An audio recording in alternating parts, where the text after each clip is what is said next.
Assalamualaikum warahmatullahi wabarakatuh. My name is Muhammad Arif bin Malik. My metric number is 1190801. Today we would like to present about our group assignment presentation. So firstly, let's move to the introduction. Now, what is credit management? Credit management refers to the process of granting credit to your customers, setting payment terms and conditions to enable them to pay their bills on time and in full, recovering payments, and ensuring customer comply with your company's credit policy. Then it also acts as company's actions plan to guard against late payment or default by the customer. Lastly, credit management will ensure the cash flow protection for the people. Then let's move to the background of our client. The client's name is Puan Rosida binti Haji Hamid. She is 54 years old in this year. She lives at Kampung Ladang, Semabuk at Melaka. She graduated from Teachers Education Campus Temenggung Ibrahim, Johor Bahru, and she is currently working as preschool teacher at Sekolah Kebangsaan Bendahara Seri Maharaja at Kandang, Melaka. She earned a salary of average RM3,700 per month. She owns a house not yet fully paid and one car that has fully paid.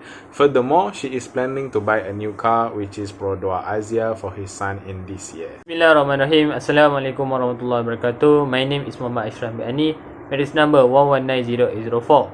So, I will continue the presentation about qualitative risk analysis for financing. Qualitative risk analysis will use 5 C's of credit, a system used by lenders to gauge the creditworthiness of potential borrowers. The first C is character, which focus on creditworthiness. Puan Rosida Hamid now has one financing, which is house financing total of RM350,000. Since the house financing payment made by Puan Rosida is through direct deduction from her salary slip, it can be concluded that the house financing payment is done on time and consistently. This can illustrate that Puan Rosida has the responsibility and discipline to pay the financing that has been made. The second C in 5 C's of credit is capital, which analyze the borrower capital level. To detect whether the customer have enough capital or not, the bank will provide only 90% of the total loan requested. Another 10% will be paid by customer himself unless the product involve a 100% loan by bank. So, if Puan Rosida one car financing amounting to RM35,000, then the bank will provide a loan of RM31,500 and the balance will be paid by Puan Rosida. Next, the third C in 5 C's of credit is collateral, which refers to an asset that a lender accepts as a security for a loan. This can be said as a backup plan to the bank in the event of default. In the case of Puan Rosida, she had a terrace house under her name. This allowed her to pledge her house to make a loan. The fourth C is capacity, which is to know the borrower capacity to repay the loan back at them. Puan Rosida DTI, debt to income ratio, from March to May is around 30%. These numbers demonstrate that Puan Rosida can settle her monthly debt using her net income. Finally, the last C is condition, which is referred to the current economic health of the market and the industry the customer were in.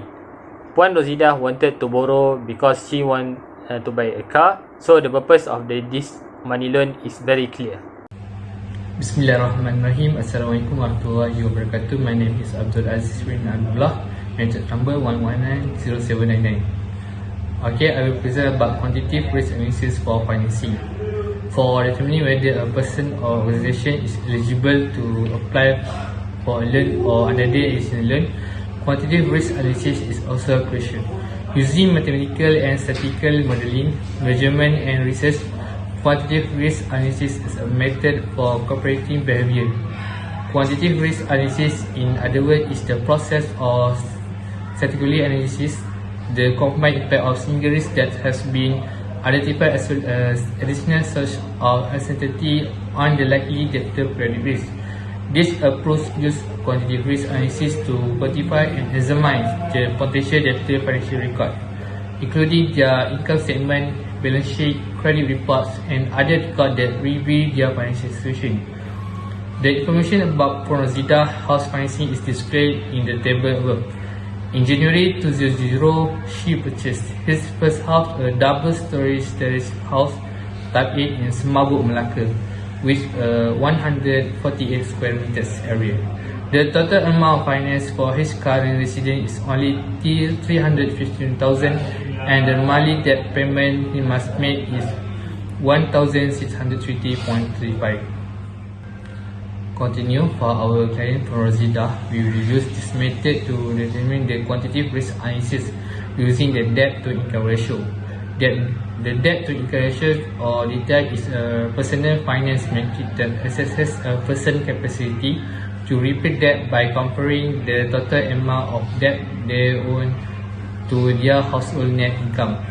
As a result, the component that will be used to calculate for Rosida debt to income ratio as his monthly debt and her net monthly gross income. Based on the above calculation, that based on cash flow statement for Rosida, debt to income ratio for each month from March to May is 30.61%, 28.94%, and 31.0% respectively. This figure shows that Fund Rosida is able to pay off his monthly debt obligation using his net income. This figure shows that percentage for debt to income ratio Panza will easily make him to apply for additional loan in the future, as his debt to income ratio is lower than the ratio that most banks in Malaysia require. A debt ratio smaller than 36% with no more than 28% of debt going to supervising mortgage to approach a loan.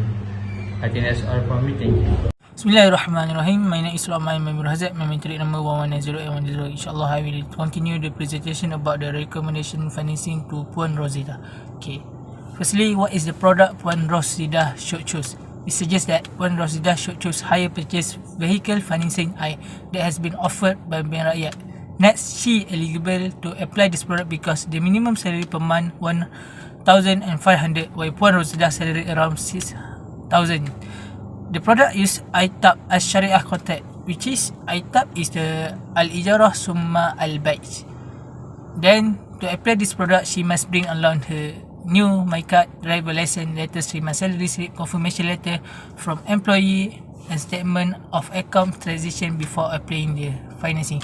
Next, the profit rate charged for the local car is 3.3% per annum, while for foreign car, 3.1% for annum for years.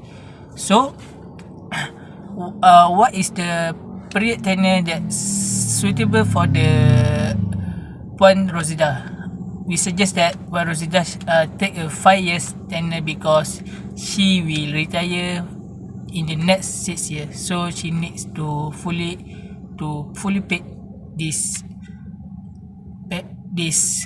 financing because she retire to avoid from her to having any problem to pay his loan. I think. Okay, next. My name is Muhammad Ahmad Zuhdi bin Hussein. Nama metrik 1190869. Okay, I present the managing risk of the financing for the Puan Rosida binti Haji Hamid.